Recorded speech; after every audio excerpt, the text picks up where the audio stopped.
if you look at what they want to do, what they want to do is put on your currency, your bank deposits, and your stocks and bonds, what I call a manual, an automatic third lock. Do you know what a third lock is? No.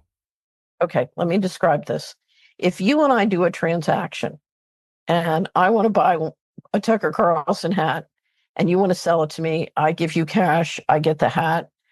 That's a two lock transaction. You have a lock, I have a lock. If one of us says no, it can't happen. Okay.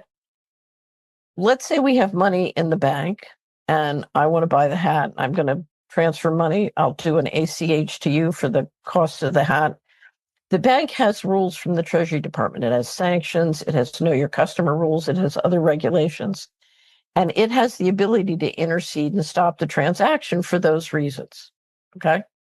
And that's a sort of what I call a manual third lock. So the bank gets a third lock implementing the government regulations.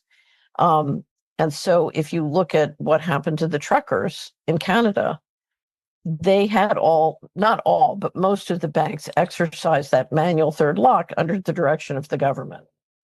What the government wants to do, and what the Treasury and the central banks want, is they want an automatic third lock. So you don't have to go through the bank. And not only can you apply sanctions and know your customer and money laundering laws, you can apply a full-blown social credit system, right?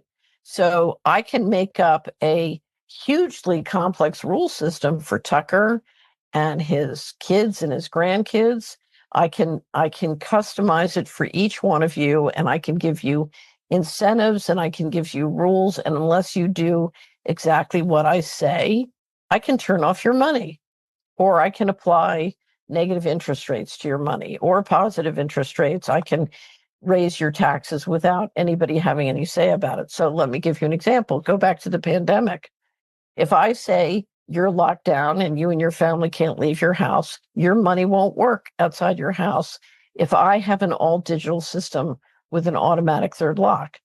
And let's say I freeze your bank account. You can't go to your bank and talk to them. It's above their head. They won't be implementing it. Okay. That gives them, that's what the data centers are for. That's what the AI is for, at least in North America. You know, the goal of that, because if you look at spatial control, it involves tremendous data because of the videos and the cameras, and you've got lots of video footage. But then you can imagine financial transactions all over the world. If they're going to bring 4 billion customers from around the world into the dollar markets or our stock market, that's a huge amount of data for spatial and financial control. But with AI, what is AI great at? AI is fabulous at processing enormous amounts of mathematical information, which is most of the information, the data we're talking about.